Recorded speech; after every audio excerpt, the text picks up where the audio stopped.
Ireland, 1867. A land draped in fog where green hills rolled endlessly beneath skies heavy with storm clouds. Villages clung to their traditions.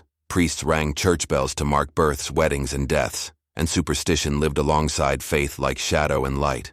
It was a time when whispers of banshees, curses, and witches were not dismissed as folklore, but feared as truth. In such a world, one woman stepped into legend, not for love, not for devotion, but for death. They called her a bride, a woman whose beauty drew men like moths to flame. But her story was not of union. It was of endings. 12 men entered her home as husbands. None left alive. Each death arrived on the very night that should have marked the start of a new life. Instead, it became a funeral. The tale begins quietly, with her first wedding. The villagers recalled how radiant she looked in white lace, how her cheeks carried the blush of youth, how her eyes gleamed like the waters of the River Shannon beneath moonlight. Her groom was a respected farmer's son, known for his strength and ambition. They said he adored her, that he spoke of children and a long future. But when dawn came, he was gone. His body lay cold upon the marriage bed, his lips tinged with blue, his face locked in an expression of terror. The doctor muttered about sudden illness. The priest spoke of God's mysterious will. And the bride wept. She wept so convincingly that suspicion scattered. Her mourning was a performance so flawless that no one questioned her. Death, after all, came often in those days. Fever, plague, misfortune. It was not unthinkable that tragedy had struck. The villagers shook their heads, sighed in sympathy, and told themselves she was cursed, unlucky, perhaps touched by misfortune. They prayed for her, pitied her, and comforted her. But behind her tears, something darker stirred. Weeks passed and another man courted her. Some warned him. They whispered that death followed her, but he laughed at their fears. Wasn't she young, beautiful, and wealthy enough to promise a secure future? He ignored the shadows in the stories and took her hand. Their wedding was smaller, quieter, though still marked by music and wine. That night, however, the same tragedy unfolded. The second groom, too, was found lifeless, his eyes wide, his mouth frozen mid-breath, his body showing no wound, no struggle. The town gasped. But once again the bride's sorrow disarmed suspicion. How could one so delicate, so graceful, be the cause of such horror? They said it must be fate, that she was cursed, that perhaps some dark omen clung to her soul. And yet, in the twisted way that fascination works, her reputation only grew. Men were warned to stay away, but desire and pride pushed them forward. Each thought himself the one who could break her curse, the one who could survive where others had fallen. And so the third wedding came.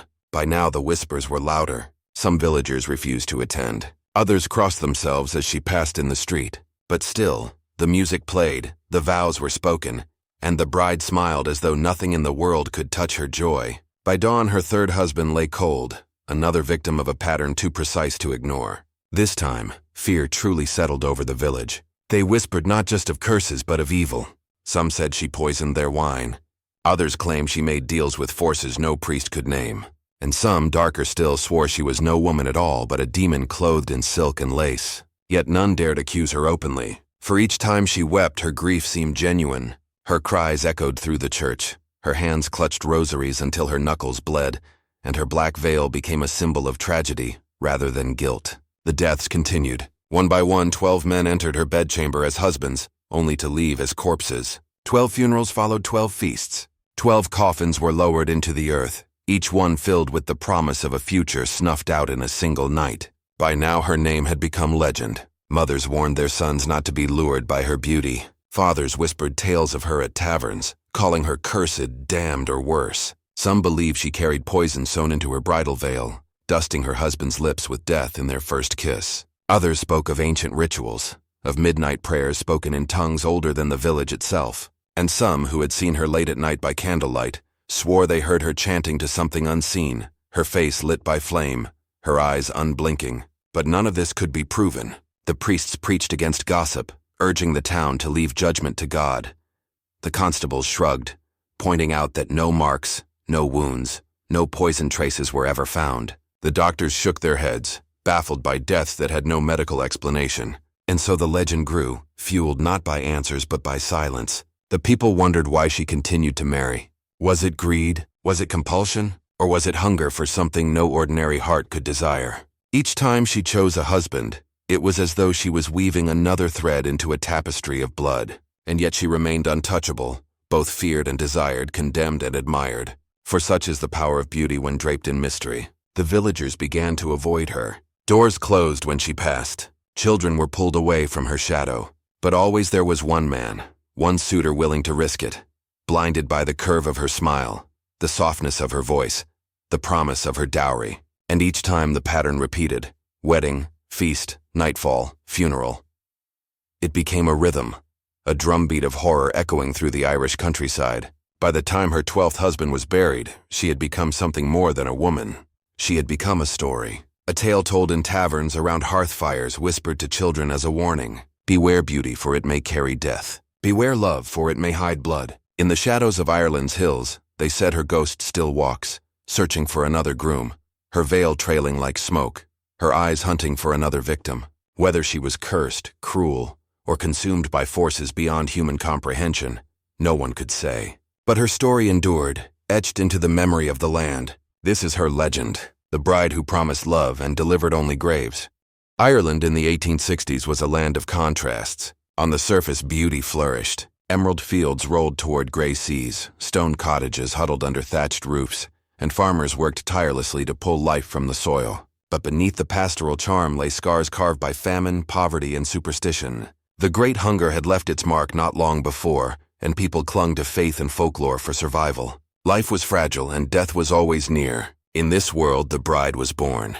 Her childhood was not one of fairy tales or innocence, but of shadows and whispers. Her family was spoken of in hushed tones. They were not poor, but neither were they fully embraced by the village. Her mother had been a figure of suspicion, a woman who many claimed dabbled in herbs and charms, who offered cures that priests condemned but villagers quietly sought. Some said her remedies healed, others said they killed. Either way, her reputation clung to the family like a shroud. The bride grew up in this atmosphere, learning to smile sweetly while listening to gossip pierce through walls. Children avoided her. Parents warned their sons not to linger too close. Yet she blossomed, her beauty undeniable, her presence both magnetic and unsettling. It was as though the more people tried to resist her, the more drawn they became. By adolescence, men twice her age remarked on her grace, while boys her own age stumbled over words in her presence. Her eyes held something others could not name, something that seemed to promise secrets. And she learned early the power of silence, of watching, of waiting. Her father died when she was still young. The official story spoke of illness, but others whispered of something darker. A fever that took him suddenly, a sickness that spread to no one else. Her mother wore black for years, her grief heavy, yet her survival suspiciously convenient. The villagers suspected she had been involved, but without proof they only whispered. The bride watched, learning how grief could cloak guilt, how tears could blind suspicion. She became her mother's shadow, carrying baskets of herbs, visiting the sick, offering remedies that were as feared as they were desired. Some recovered, some worsened, but always her family's name carried weight. In church they sat apart, welcomed but not embraced. Priests prayed for them but never invited them close. In taverns, men lowered voices when speaking of them. The bride grew into this role like a second skin. She became both victim and predator in the eyes of her community, pitied for her lineage, admired for her beauty, feared for her presence. It was inevitable that she would marry. In those days, women were expected to wed, to bear children, to secure alliances between families. Her beauty made her a prize, and despite the shadows around her family, men lined up to win her hand. Some were drawn by wealth, others by desire, others by the challenge of taming a woman whispered to be cursed. She chose carefully, though it is unclear what guided her decisions. Some say she sought men of influence. Others argue she sought men with weaknesses she could exploit.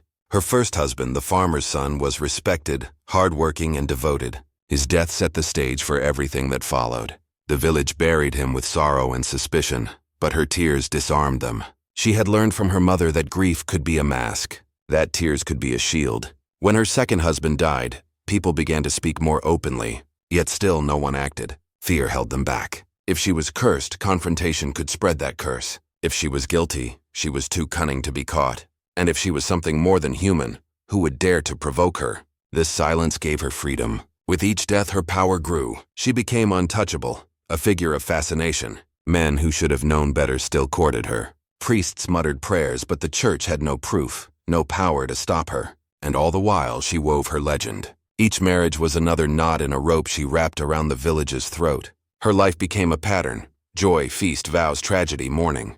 Over and over the cycle repeated until her name became synonymous with death itself. And yet, even as coffins piled, she walked freely through the streets veiled in black, eyes lowered, lips trembling with practiced sorrow. This was the backdrop against which her story unfolded.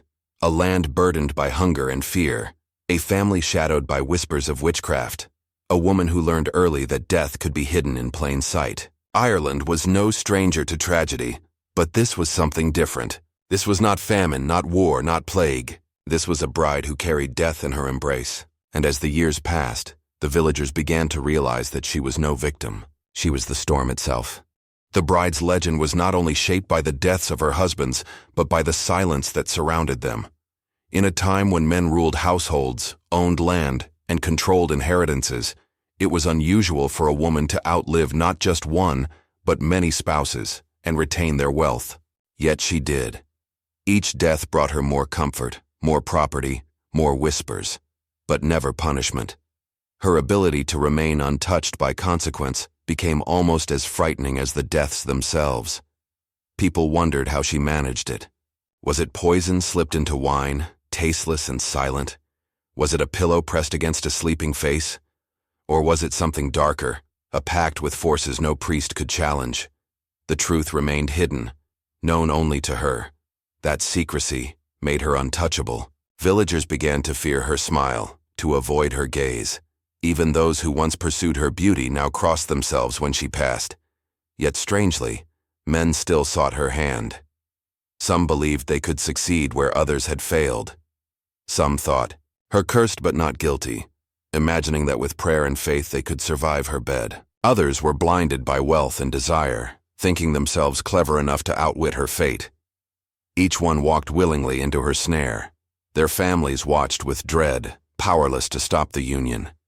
For who could forbid marriage when there was no proof, only whispers? Priests could not denounce her without evidence. Neighbors could not accuse without risking retribution. And so the cycle continued. Each husband's death followed the same rhythm. A wedding celebrated with food and drink. A village briefly lifted from sorrow. A bride glowing with beauty and grace. Then silence. A home darkened by grief. A funeral marked by prayers and lowered eyes. And her, veiled in black once more, pale face streaked with tears. She knew the performance well. She played the role of widow with perfect precision, and the village, though skeptical, could not pierce her mask. This ability to command appearances made her terrifying. She became both predator and phantom, always visible, yet always beyond reach. Rumors began to spread beyond her village. Stories of the cursed bride reached neighboring towns, where mothers warned sons against wandering too far, and fathers muttered about the dangers of beauty. In taverns, her tale grew into myth. Some said she was a witch who fed on men's souls.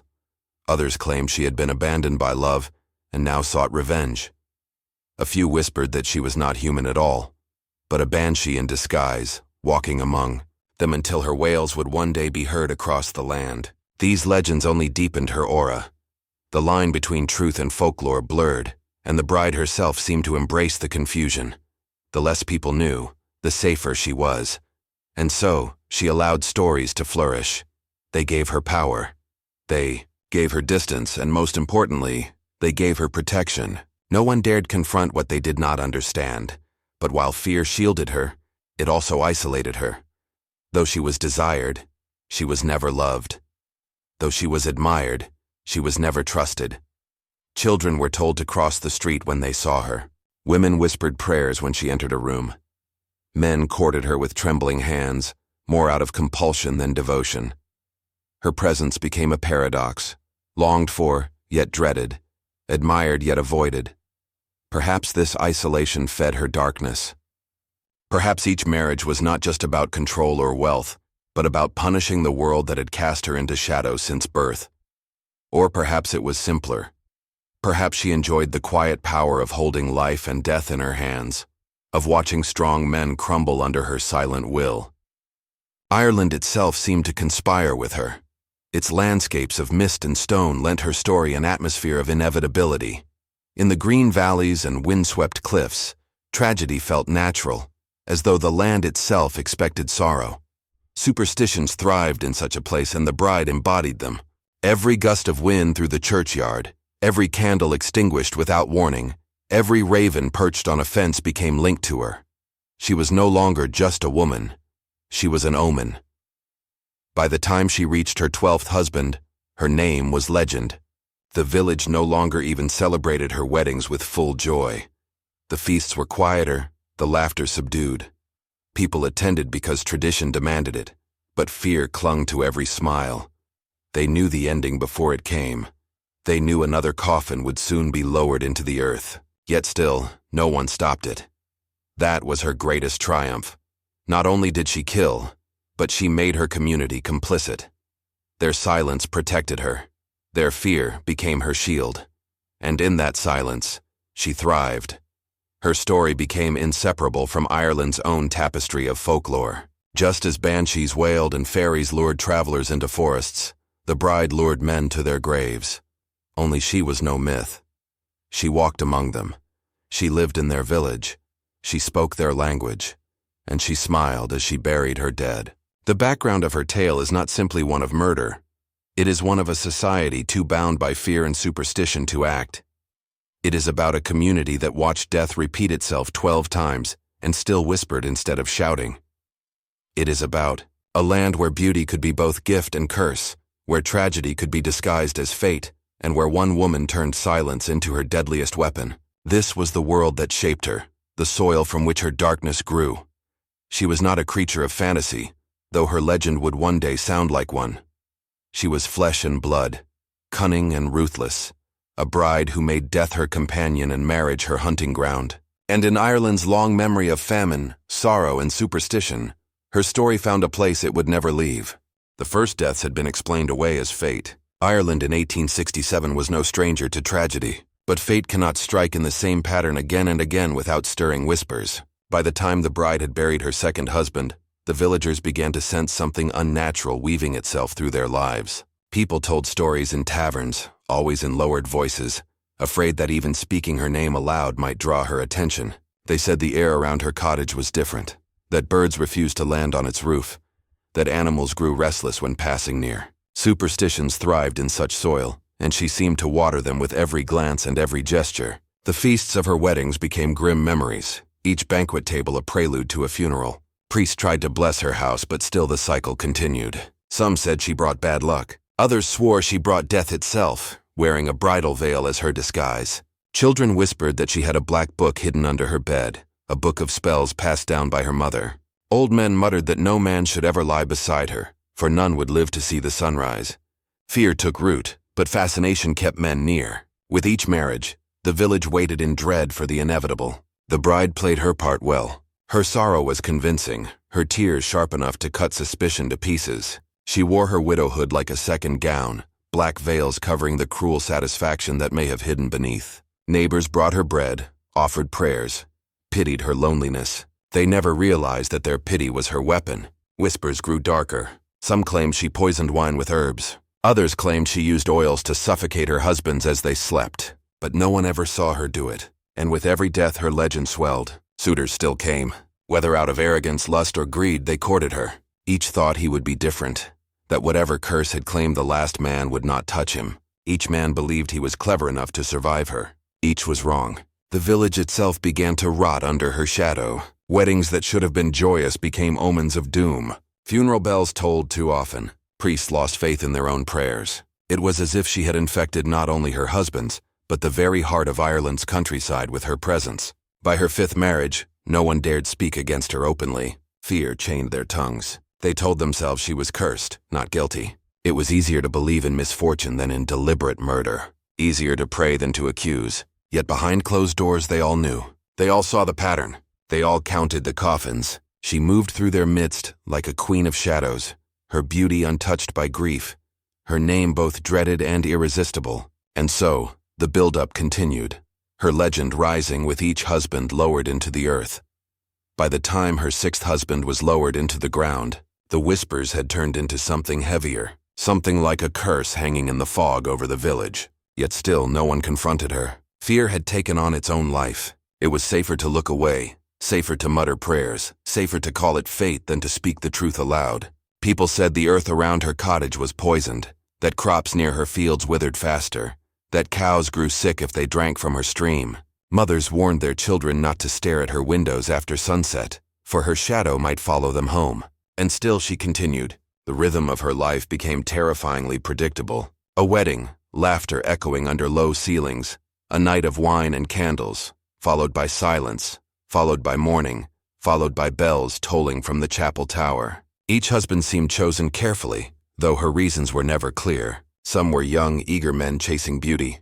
Others were older, wealthy suitors hoping to bind themselves to her allure. Each believed he had been blessed by fortune, and each ended the same way, laid to rest before the year was out. Fear and fascination warred in the hearts of the villagers. Women wept at funerals and cursed her under their breath, but in their darkest thoughts they envied her power. Men claimed to despise her yet still dreamed of her face at night, drawn to her like moths to a flame. It was as if she had become more than human, a symbol of something primal, a force of nature cloaked in lace and mourning black. Priests preached sermons warning of temptation, of devils walking in human form, and every villager knew exactly whom they meant. Yet even priests dared not confront her directly. It was said one young cleric tried, visiting her house to speak of sin.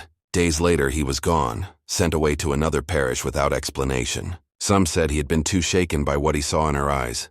Others whispered he had vanished altogether. No record remained. By the 8th funeral, Ireland itself seemed to watch. Travelers passing through carried tales of the widow whose husbands never survived. In towns far away, her name was muttered like a warning. Some said she was a witch born of famine. Others claimed she was the devil's bride, promised to darkness. But within her village, she still walked untouchable, her veil hiding the curve of her smile. The cycle pressed on, and with each turn the tension grew unbearable. Families locked doors at night. Superstitions spread like wildfire. Men began to leave offerings at crossroads, hoping to protect themselves. Women carried charms in their aprons. The village was rotting from within, its faith stretched thin, its silence turning into complicity. By her 10th marriage, no one dared attend the wedding feast. The chapel stood nearly empty, yet the vows were spoken, the ritual repeated, and another man stepped willingly into her shadow. Days later, the inevitable struck again. Each coffin drove another nail into the soul of the village, binding them to their fear. By the time her 12th husband was buried, she was less a woman than a legend, a living ghost draped in bridal silks and black veils. Her presence was the very definition of dread. No one dared speak against her, and no one dared stop her. The build-up was complete, the stage set for something darker than even the village could imagine. The night of her 13th wedding was unlike any other. The village was suffocated by silence, the kind of silence that presses against the skin like cold hands. Not a single bell rang, not a single cheer rose into the air. The chapel stood nearly empty, its candles flickering weakly as if reluctant to burn for her. Those who dared to attend sat in the back pews, faces shadowed, eyes lowered. They were not witnesses to joy, but prisoners to fear. They came not to celebrate, but to survive, afraid that refusing to appear might draw her wrath.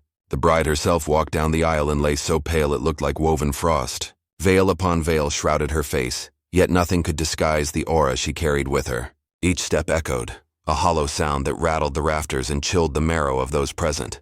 The groom, a wealthy merchant from a neighboring town, stood trembling at the altar. He had heard the stories, but arrogance clouded his reason.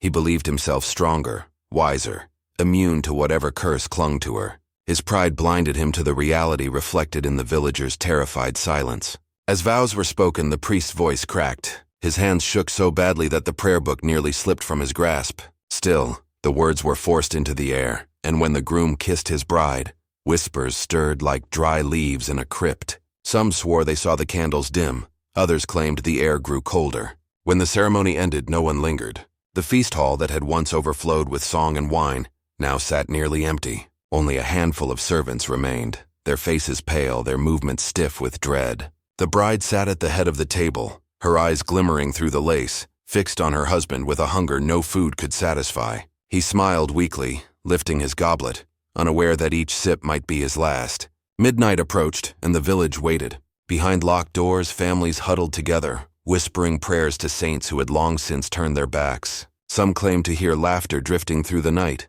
laughter not of joy but of something colder, sharper, the laughter of a woman who carried death in her hands. In the hours that followed, the merchant's fate was sealed. The details were never clear. Some said he was poisoned, his lips turning blue as his bride caressed his cheek. Others swore he was smothered in bed, a pillow pressed down by delicate hands that betrayed no weakness. A few whispered that his body was found twisted, his eyes wide open, as though he had seen something that froze the soul before the heart stopped. Whatever the truth, by dawn he was gone. Another coffin was carved, another grave dug, another name whispered with trembling lips. But this time something shifted.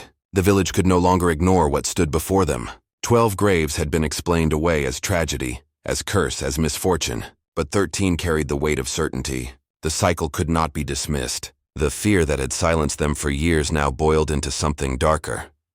Desperation. In the chapel that morning, when the priest tried to bless the body, his words faltered. He glanced toward the bride, and in her lowered gaze he saw no grief, only triumph. The silence of the villagers was broken not by accusation but by sobs, by the sound of a community realizing they had been complicit in death. Yet even in that moment no one spoke her guilt aloud. Fear still chained their tongues. The climax of her reign was not only another death, but the revelation that she was untouchable. She had become more than a killer, more than a curse. She was legend, and legends cannot be buried in soil. The morning after her 13th wedding, the village gathered in silence outside the chapel. A heavy fog had rolled in from the sea, draping every roof and field in a shroud of gray. The bells tolled, not for celebration but for another burial. Inside, the merchant's body lay still, his face pale, lips darkened, eyes closed too tightly as if even in death he wished to hide what he had seen. The priest read the rites, but his voice quivered, hollow and uncertain. The villagers stood in stiff rows, their gazes flicking from the coffin to the veiled figure of the bride. She wore black as tradition demanded, but on her it was not a costume of grief. It was a crown. Her posture was regal, her tears rehearsed, her hands folded neatly in her lap. Every man and woman present felt the same thought burning in their skulls but dared not speak it. She had killed again. No proof was needed. The pattern itself was proof, yet still their tongues held back. Fear was a gag stronger than rope or iron. As the coffin was lowered, a child cried out. His mother clamped her hand over his mouth, eyes darting toward the bride, as if that single sound might mark her family for doom. The bride did not look their way, yet somehow the mother felt seen, as if a shadow had brushed her skin. After the funeral, the village streets lay deserted. Doors shut, windows latched, prayers whispered under breath. The bride walked home alone, her figure cutting through the mist like a blade. Behind curtains, eyes followed, but no one moved to stop her. That night, whispers spread from hearth to hearth. 13 husbands, 13 funerals, 13 graves carved into Irish soil. The number itself carried dread, a symbol of curses, of unholy unions, of death. And she had claimed it. For some, it was proof she was in league with darkness. For others, it was the mark of destiny, as though she had been chosen by fate to carry out some ritual only she understood. The villagers argued in hushed tones. Was she a witch, a poisoner, a demon in human form? But no matter the theory, all agreed on one thing. She was untouchable.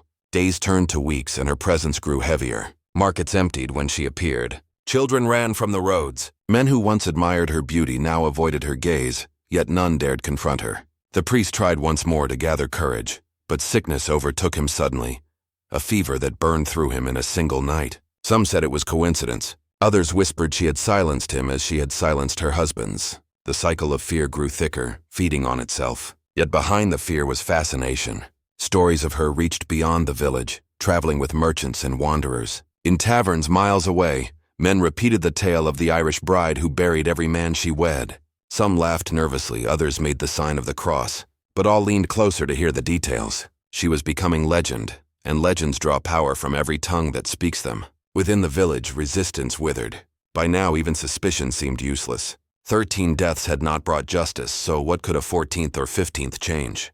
People resigned themselves to her shadow, as if she were not merely a woman but a storm that could not be stopped, only endured. Yet deep within, a quiet rebellion stirred. Some families spoke of leaving, of abandoning their land to escape her curse. Others whispered of ancient rituals, of charms and symbols that might protect them, but no one dared act openly. Fear had trained them too well. The climax of her reign came not only with the 13th death, but with the realization that the village itself had surrendered. She no longer needed to hide, no longer needed to pretend grief. Her power was no longer in the act of killing, but in the silence that surrounded it. Death had become her language, and the village had become fluent in it. She walked among them like an empress of shadows, every step reminding them that their fear was her throne. Her black veil became a crown, her silence a weapon sharper than any blade. Men dreamed of her and woke in terror. Women cursed her and crossed themselves twice. Children whispered her name as a dare, then cried themselves to sleep. She was no longer just a bride. She was death in lace, a specter that lived and breathed, a story unfolding in real time. And though 13 graves lay fresh in the earth, every villager knew the number would not stop there. Her hunger was not satisfied, her curse not complete. The climax was not an ending but a doorway, opening into deeper darkness. Each villager understood this truth, though none dared speak it. The bride would marry again, and when she did, another grave would open. They would watch, they would whisper, they would cower, and she would continue, untouchable, unstoppable, until death itself grew weary of her presence.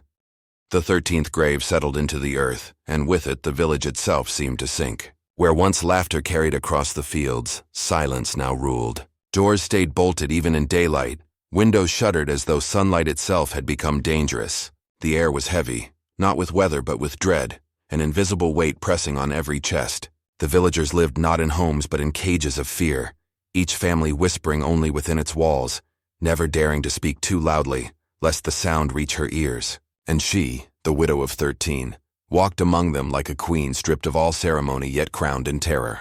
She did not smile nor frown nor speak more than necessary. Her silence was a mirror, reflecting every villager's worst suspicion, their darkest imagination. They wondered, did she plan her weddings with joy, or were they rituals of murder disguised as vows? Did she poison with herbs whispered to her by unseen spirits, or did her very touch drain the life from her husband's? The absence of answers was worse than any truth, for it allowed every mind to invent its own horror. And so her legend grew not from her words but from their silence. The fields suffered first. Farmers who once worked from dawn to dusk abandoned their plows early, hurrying home before shadows grew long. Cattle went untended, crops withered, and still no one spoke of the cause. Traders who came from neighboring towns felt the unease immediately. They carried tales back with them, of a cursed village, of a widow who buried every husband she wed, of a community too afraid to breathe, and each telling spread further, until Ireland itself seemed to whisper her name. Some called her the Black Bride, others named her the Veiled Widow. A few, braver or more foolish, spoke her true name, but always in hushed tones, as though the syllables might summon her. Children too young to understand the depth of death turned the story into a game. They dared one another to walk past her home after dark, to knock upon her door, to peer through her windows. None lasted more than a heartbeat before fleeing, convinced they had seen a pale face watching from within. Their parents punished them harshly, not for the mischief, but for the risk, for they believed even childish laughter near her house could invite her wrath. The church grew emptier. Faith faltered, prayers became mechanical, lips moving without conviction. How could they believe in salvation when death walked beside them in human form? The priest's grave, fresh and silent, was reminder enough that even holy men were powerless. In the taverns beyond the village, strangers debated whether the story was true. Some scoffed, claiming it was no more than drunken gossip, an exaggeration of ordinary misfortune. But others leaned in close, lowering their voices, insisting they had seen her, veiled in black, eyes burning like coals, skin pale as moonlight. They swore she was no woman but a revenant, a soul risen to claim vengeance upon men. And with every retelling, her shadow stretched wider. She had become more than mortal, more than myth. She was both. Back in the village, survival became routine. Men no longer courted women openly. Weddings ceased, as if the institution itself had been poisoned by her example. The bells that once rang for unions now rang only for funerals. The black cloth of mourning became a permanent feature in every home. Fear became heritage, passed from parent to child like land or blood. Yet within this decay, an unspoken thought began to form. What if she left the village? Some believed she might travel, seeking husbands in other towns, spreading her curse like plague across Ireland.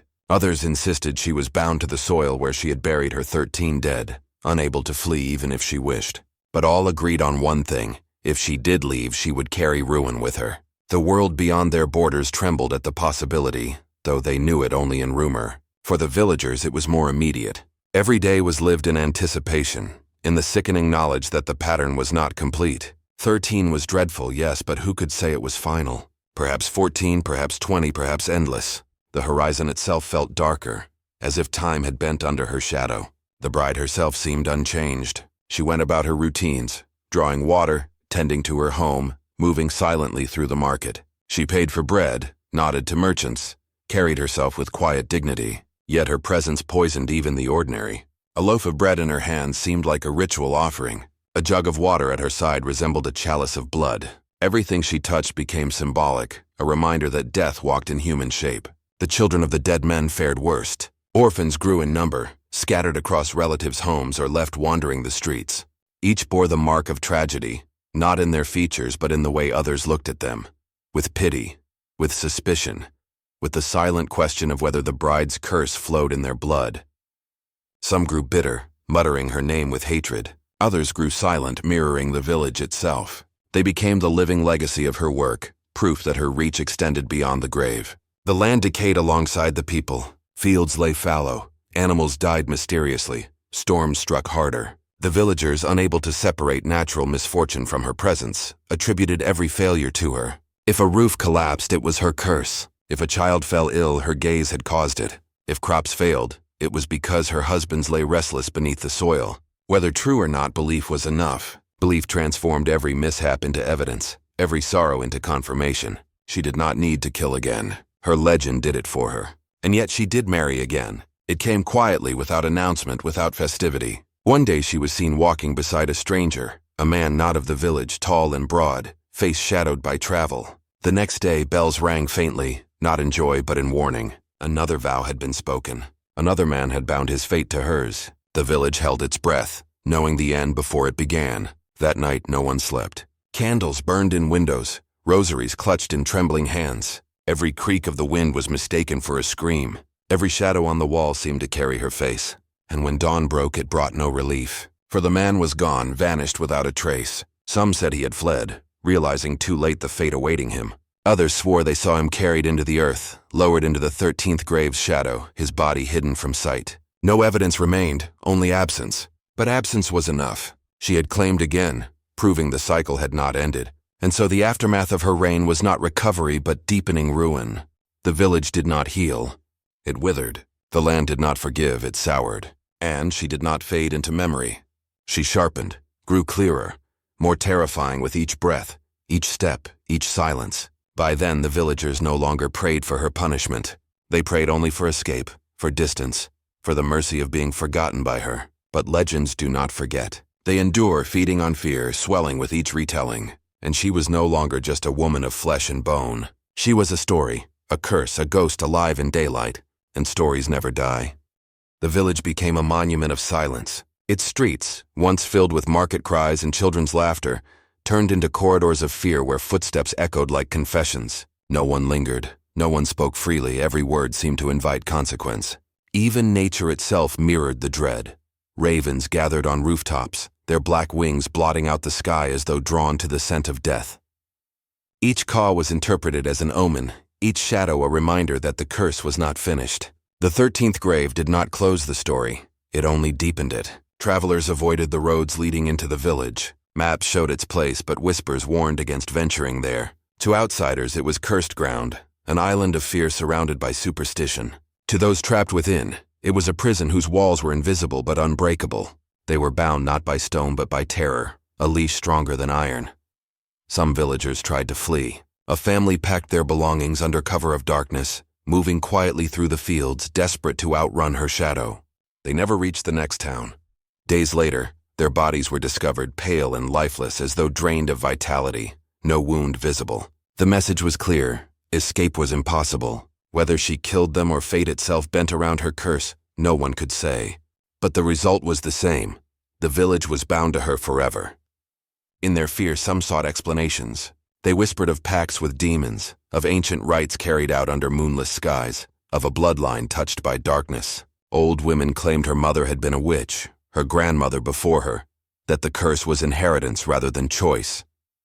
Others believed she was punishment sent by God, a scourge upon men for their sins. Each theory carried weight, but none brought comfort. Answers did not heal. They only deepened the abyss. Superstition turned ritual. Doors were marked with chalk crosses, iron nails hammered into thresholds, herbs burned to ward away unseen forces. At night, families huddled together, eyes darting to every corner, convinced her shadow might slip under the door like smoke. Children grew up knowing only dread. Their lullabies were not songs of comfort but warnings. Do not wander, do not speak her name, do not dream too loudly. Fear became inheritance, passed down like heirlooms, shaping generations to come. The widow herself seemed untouched by this chaos. She aged, yes, but gracefully, as though the years bent around her rather than upon her.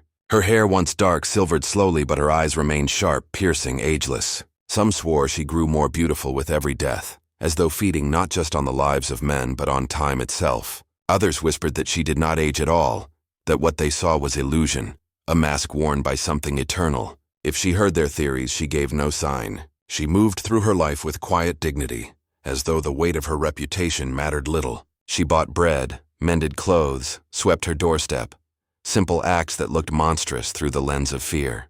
And in time, these acts became myth. A loaf of bread was not sustenance but an offering to unseen gods. A broom was not a tool but a wand. Her every gesture carried meaning, her every silence thundered. And so the aftermath became worse than the crimes themselves. For the crimes were finite, 13 men buried, a pattern dreadful but countable. The aftermath was infinite, unending. A shadow stretching through years, devouring hope and faith. The villagers began to forget the individual men. Their names faded, their faces blurred. What remained was her, the singular figure of terror, the Black Bride. She became the story itself, her husbands reduced to footnotes in a legend larger than them all. Her house turned shrine and prison both. No one dared enter, yet everyone watched it. Children pointed from afar. Adults crossed themselves when passing. Strangers glanced over their shoulders. It stood like a tooth in a rotting jaw, out of place yet immovable. Some nights candles flickered in her windows, though none had seen her buy wax. Other nights strange sounds drifted, low murmurs, cries swallowed by walls, or laughter too sharp to be human. Whether these were real or inventions of frightened minds, no one knew. But in aftermath, perception mattered more than truth. She was accused of deeds she had not done, but the accusations themselves gave her power. A drought struck the land and they blamed her. A fever swept through children, and they blamed her. A barn burned in the night and they blamed her. In this way, her reach extended beyond her actions. She became the explanation for everything that went wrong. A living scapegoat, a vessel for all sorrow. Some villagers argued that killing her might end it, that her death would free them, but none dared attempt it. Each remembered the fate of her husbands, strong men undone not by sword or sickness but by her unseen hand. If they, in their youth and strength, had fallen, what chance did anyone else stand? And so no blade was ever raised against her, no torch carried to her door. Instead they endured, surviving day to day beneath her shadow. Legends of her spread further still. Songs carried her story to distant lands. Poems turned her into symbol. Travelers spoke her name with awe. In some places she was villain, in others martyr, in others goddess. Each telling reshaped her, until the real woman vanished beneath layers of myth. But in her village she was not symbol. She was reality, a presence as tangible as the air they breathed. And as years stretched into decades, the aftermath hardened into permanence. The village itself was forgotten by the outside world. A place marked only on old maps, avoided by travelers, whispered of but never visited. The people dwindled, families moving away in trickles or dying without heirs. Houses collapsed, streets emptied, weeds grew taller than men. The Black Bride remained, aging or perhaps not, her house standing even as others crumbled. To some, it seemed the land itself surrendered to her, choosing to decay rather than resist. And in this desolation she became eternal. The aftermath was not just fear, not just silence, not just curses. It was transformation. She had remade the village in her image, shaped it into a monument of dread. And though years might pass and centuries follow, her shadow lingered. For stories are harder to kill than people, and she had become story itself. Those who dared to walk the ruins long after swore they still felt her eyes. Some heard whispers in the wind, others saw movement in windows where no one lived. They spoke of a figure in black, veil drawn low, hands folded as if in eternal prayer. She was not gone, nor ever would be. The aftermath was not past, it was present, living, breathing, waiting. For the Black Bride, the 13th grave was never the end. It was only the beginning of forever. The truth of the Black Bride's story was never clear. 13 husbands, 13 graves, but no witness, no confession, no evidence. Only patterns, only fear. And in that silence, mystery grew thicker than fog. Some said she carried poison in a ring, a drop hidden beneath a jewel that she slipped into wine or pressed against skin. Others whispered of powders from distant lands, gifts from sailors who brought strange substances from markets in the east. A pinch of powder, a taste of sweetness, and a man's breath faltered forever. But no vial was ever found, no herbs traced to her hand. Others swore her power was older, darker. They said she was born beneath a blood moon, her first cry silencing the animals in the field, her birthmark shaped like a serpent curling across her skin. They claimed her mother whispered incantations, that her cradle was rocked not by lullabies but by chants. They said she was chosen before she could walk, a vessel for something unseen. And yet when people searched her past, nothing strange appeared. She had been a child like any other, until she became something else. Was that change choice or curse? No one could answer. Mystery thrived in the absence of proof. Each story added another veil until no one remembered her face, only her shadow. Priests argued she was temptation itself, sin given flesh, sent to punish the lust of men. Witches argued she was one of their own, cursed to carry out a duty she never asked for. And skeptics in the few towns where reason held sway argued she was nothing more than clever, a woman who had mastered the art of secrecy, exploiting fear as her weapon. But skeptics were rare. Fear always won. The villagers themselves had long abandoned rational thought. They spoke of seeing her walk the graveyard at night, fingers brushing the stones as if greeting old lovers. Some swore she did not walk at all but drifted, her feet never touching the ground. Others told of voices echoing from her house, voices of men long dead calling her name. Was it memory, madness, or haunting? No one could prove it. The longer she lived, the less human she became in their minds. They forgot her given name. She was only the bride now, eternal widow, eternal curse. Centuries later, scholars tried to unravel the truth.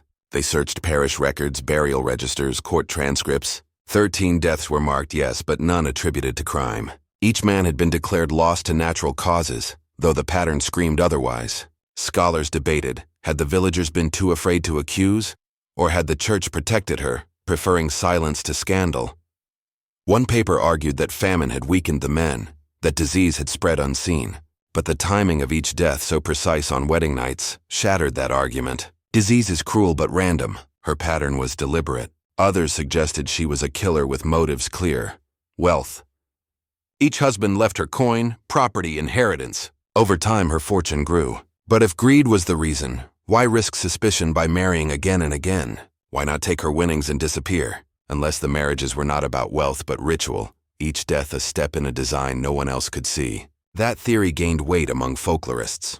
They tied her to tales of banshees, of spirits who wail before death strikes. They called her a human banshee but inverted, not warning of death but bringing it. Some even compared her to the Morrigan, goddess of fate and war, who chose which men would live and which would fall. Was the bride mortal? Or was she an echo of something divine, something ancient dressed in flesh? No proof could be gathered, yet no theory could be dismissed. Mystery fed itself. Every absence of truth became an opportunity for darker imagination. Some said she had a hidden room, walls covered in symbols, bones buried beneath the floor. Others claimed she wore a necklace made of teeth, or that her black veil was woven from human hair. None of these were seen, but all were believed. Belief was stronger than sight. And so her legend transformed. Villagers long dead left behind stories that twisted with each retelling. By the time centuries passed, no one knew whether she had been real at all. Yet the graves remained. 13 stones, weathered by rain, cracked by frost, still marked the earth. Scholars touched them and felt unease. Paranormal seekers visited and swore their equipment failed. Their cameras flickered, their breath chilled in midsummer air. Some claimed to hear whispers in languages no one spoke. One man, braver than most, spent a night in her abandoned house. He returned at dawn, pale as ash, his eyes wide, his hair white though he was not yet 30. He never spoke again. His silence became another layer in the bride's mystery. The line between history and myth blurred until it vanished. Was she a woman who killed 13 men, or a story told so often it became flesh? In truth, she was both. Human once, legend now, and legends, unlike people, never die. That was the real mystery. Not how she killed, but how she endured. How her story survived centuries, feeding on fear, growing stronger in every retelling. Perhaps that was her true curse. Not upon her husbands, not upon her village, but upon time itself. To be remembered forever, to never rest, to never be free. Some would call it power, others would call it prison, but whichever it was, her name, or rather her title, still lives. The bride who murdered 13 husbands, and perhaps still waits for the 14th. Legends have a way of outgrowing truth. The Black Bride's story became more than crime, more than tragedy. It became a riddle carved into the bones of Ireland. Every generation that passed added new layers, twisting her into shapes both monstrous and divine. To some she was a murderer. To others she was a curse. To others still she was a warning, proof that beauty could mask death, that desire could conceal ruin. But what she truly was, no one could agree. Some whispered that the number of husbands had not stopped at 13. They claimed there were unmarked graves, men whose deaths were hidden, lovers who never returned home. A fisherman spoke of his brother who courted her briefly, only to vanish one stormy night, his boat drifting back without him. Was he a 14th victim, erased from record to preserve the perfect haunting number? Others insisted the graves themselves lied. Perhaps the 13 stones marked not husbands but sacrifices, offerings to some unseen force that demanded blood in exchange for her survival. Was she servant or master of that force? No answer was found. Some claimed her beauty was not natural, that her skin glowed pale as moonlight because it was not flesh but glamour, an illusion woven from the sorrow of her victims, that when she stood alone in her house the mask slipped, revealing not a bride but a withered figure, eyes hollow, hair white as bone. Yet none could prove it. No one dared look too long into her face, for fear they might see the truth. The church tried to claim her story, using it as sermon fuel. Priests warned their flock of sin, saying her tale was punishment for greed, lust, and pride. But even their words faltered. For if she was punishment, why had God allowed her to thrive? Why had he not struck her down after the 1st or the 5th or the 13th? Silence followed, and the silence itself became part of the mystery. Folklorists tied her to older myths. They spoke of Beanfisa, wise women feared and respected who healed with herbs and whispered to spirits. They compared her to banshees, to the Morrigan, to specters who guided fate. One scholar claimed her story was not unique, but part of a cycle stretching across Europe. Tales of brides who killed their husbands in France, of widows who drank blood in Hungary, of women in black who cursed entire villages. Was she part of that lineage, or had her tale been absorbed into theirs, another echo in an endless pattern of fear? Mystery blurred geography and time. Ghost hunters in the 19th century swore her spirit still roamed her village, calling the names of men who had yet to be born. Spiritualists in the 20th century held seances, claiming to hear her voice whisper through crackling candles. Paranormal investigators in modern times visited her ruins and reported equipment failing, batteries drained, voices recorded that said simply, "Come closer." Skeptics scoffed, but the mystery did not require belief. It thrived on uncertainty. Even disbelief fed it, for denial only proved how persistent her shadow remained. Perhaps the greatest mystery was not how she killed, but why. Was it vengeance? Did she suffer in silence before her first wedding? Some betrayal or cruelty that twisted her heart into iron? Was it compulsion, an urge beyond reason written into her blood? Or was it ritual, a design we still cannot see? Each theory had supporters. Each left questions unanswered. If vengeance, why continue after the first? If compulsion, why so precise? If ritual, what was the purpose? No grave ever revealed the answer. Some whispered that on stormy nights her house still glowed faintly, a candle burning in the window as though she awaited another groom. Others claimed that travelers who dared to pass through heard music drifting on the wind, faint and sorrowful, like wedding hymns sung by ghosts. Was she still there, centuries after her death, repeating the cycle in shadow? Or had her spirit been freed, leaving only story behind? No one could say. What is known is that her legend did not fade. Songs were written, ballads sung, plays performed. She appeared in books, in paintings, in whispers around fires. Each retelling shifted her shape, but all agreed on the core. A bride who carried death like a dowry, a widow who left 13 graves in her wake. In this way, she became immortal. The true mystery is whether she ever wanted that. Did she seek fame, fear immortality? Or was she cursed to be remembered against her will, trapped in a story she could never escape? Perhaps the cruelest fate is not to die, but to live forever in words. Her story endures not because of evidence, not because of proof, but because mystery is stronger than fact. Facts fade, mysteries endure. The Black Bride remains because she is not solved, not explained, not finished. Every generation asks the same questions and finds no answers. And so she waits in books, in whispers, in the dark corners of memory, waiting for someone brave or foolish enough to ask again, waiting for someone to speak her name aloud, waiting for the silence to break. And when it does, perhaps the mystery will awaken once more. The tale of the Black Bride does not end neatly, because it was never meant to. History tried to bury her, but burial only made her grow. Like roots pushing through soil, her legend spread into places far beyond the little Irish village where she once walked. By the 1800s, Travelers who had never set foot on Irish soil spoke of her in hushed tones. They claimed to know of the widow who buried her husbands, though none could say how they came to hear the tale. Some said sailors carried it across seas, weaving it into tavern stories to chill the bones of strangers. Others said migrants took it with them, planting her like a seed in new lands. In America, she became a ghostly archetype, an unnamed widow who haunted lonely farmhouses, a veiled figure glimpsed on dark roads. In Eastern Europe, her tale merged with vampire legends, her kisses said to drain the very soul from men. And in Ireland itself she remained both warning and fascination, a story whispered to children who dared misbehave. She endured because she was more than a woman. She was a symbol, and symbols never die, yet every symbol bends, reshaped by the hands that hold it. To men, she was often painted as danger incarnate, the embodiment of fear that beauty could kill, that desire could destroy. To women, she sometimes became something else, a dark form of power, proof that even in a world that caged them, a woman could bend fate. Some cursed her, some admired her, most feared her, but all remembered her. The graves remain her most haunting legacy. 13 stones, uneven and weather-worn, yet still standing against time. Visitors who come to see them today describe a strange stillness in the air, as if the earth itself remembers what was placed there. Some leave flowers, some leave prayers, some leave nothing but silence. Each stone is a question mark. Each stone says there was a life here and it ended too soon. Yet not one of those stones has ever yielded certainty. When archaeologists examined them, they found bones too old, too scattered, sometimes belonging to animals, sometimes to men, sometimes to nothing they could name.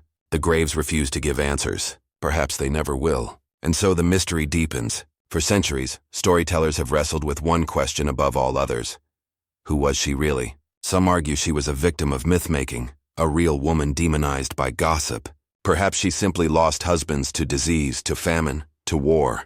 Ordinary tragedies of a harsh century. Villagers seeking reason may have turned grief into horror, spinning rumor into accusation until it hardened into legend. If this is true, then she was not a monster but a prisoner of story. Others insist she was indeed guilty, but of less than legend claims. Perhaps she killed 1 or 2 husbands, out of rage, out of desperation, and rumor stretched the number to 13. In such a case, truth lies somewhere between, half fact, half imagination. But then there are those who refuse half measures. They claim she was exactly as the stories say, 13 husbands, 13 deaths, 13 graves. They claim she was a serial killer before the word existed, cunning enough to mask her crimes, lucky enough to escape judgment. If so, then she stands among the earliest, most chilling figures in the history of human cruelty. Which version is true? No one knows. The absence of evidence is itself the evidence, a void too deep to fill. Some historians argue this is the very reason she persists. Had her truth been proven, she would have been forgotten, a mere case file in the annals of crime. But because she cannot be solved, she cannot be erased. She lives in the unsolved spaces, in the silence where certainty dies. And perhaps that is where she prefers to be. The ending of her story cannot be pinned to a single moment, a single death, or even a single century. Instead, it stretches across time like a shadow that refuses to fade. For when a mystery becomes myth, it stops belonging to the past. It belongs to every age that remembers it. Today, her face is painted in murals, her name invoked in documentaries, her story rewritten in novels and plays. Tourists still ask to be shown the graves. Paranormal investigators still chase her ghost. Scholars still debate her origin. And still no answer is found. This is her ending. Not silence, but noise. Not closure, but echo. An eternal conversation that refuses to conclude. And in that endless retelling, she becomes immortal. Death did not end her. Story kept her alive. But immortality carries its own curse. For while others rest in peace, she never can. Every whisper of her name is another awakening. Every retelling is another resurrection. She lives not as she was, but as what we imagine her to be. And imagination is endless. The question remains, do we keep her alive because we want to? Or because she wants us to? Perhaps in the silence of her grave she waits for us to ask. Perhaps the Black Bride never wanted to be forgotten. Perhaps this was her true plan all along. But what if the Black Bride's true ending lies not in history, nor in myth, but in the spaces between? Stories thrive on unanswered questions, and hers is a story woven entirely of them. Consider the silence in church records where her name should have been written. Consider the missing parish registers that might have revealed her lineage. Consider the way official archives mention her only in fragments, as if the paper itself feared to speak too much. It is almost as though someone or something worked carefully to erase her. Yet erasure always leaves traces. A burnt letter still leaves ash. A torn page still leaves edges. And the faintest whispers of her are more powerful than entire volumes about lesser souls. The mystery keeps her alive because it keeps us searching. And in searching, we keep summoning her shadow. The villagers who once whispered her tale by firelight could never have imagined that centuries later, their whispers would echo through microphones, screens, and digital archives. They could never have imagined that scholars would debate her at universities, or that tourists would stand at what they believed to be her graves, holding cameras in trembling hands. They could never have imagined that a nameless widow would become eternal. And yet here she is, more alive in story than in flesh, more powerful now than when she drew her first breath. Legends age differently than people. They gather weight, they shift shape, they become mirrors. And the Black Bride has become a mirror for fear, for fascination, for the eternal human hunger to find meaning in death. For men, she is often the face of terror, the reminder that passion can lead to doom. For women, she is more complicated. Sometimes a villain, sometimes a dark heroine, sometimes both at once. To the curious, she is a puzzle. To the fearful, she is a warning. To the dreamer, she is proof that stories never die. And so she lives on. But what of the men she buried, or is said to have buried? 13 graves stand. But do they truly belong to them? What if they were never there? What if the graves are symbolic, dug as warnings filled with nothing but dirt? Or worse, what if the graves hold not husbands but innocents, scapegoats buried to justify the legend? These questions remain like locked doors. No key has ever been found, yet the imagination rattles at the handles again and again. Some who visit swear they feel watched among the stones. Others report dreams after visiting. Dreams of a woman in black, her veil fluttering without wind, her lips whispering in languages they do not know. Skeptics scoff, but even their scoffing spreads the story. For skepticism is still a form of attention, and attention is all a ghost needs. The Black Bride feeds on attention. Without it, she fades. With it, she rises. That is her truest immortality. Every telling is another breath. Every rumor is another heartbeat. And so long as the story is told, she cannot truly die. Perhaps that is the final twist, that she planned this all along. That she did not kill for vengeance, nor for wealth, nor even for survival, but for story.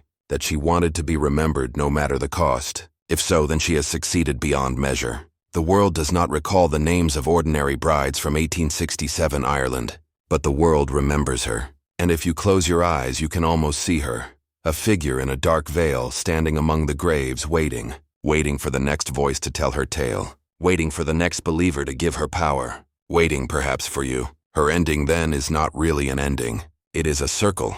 Each generation retells her story. Each generation adds a piece. And so the Black Bride walks with us still, her footsteps echoing in history, in myth, in fear, in fascination. The story began with weddings and graves. It ends with silence and whispers. But is that truly an ending? Or just the beginning of another telling? You decide.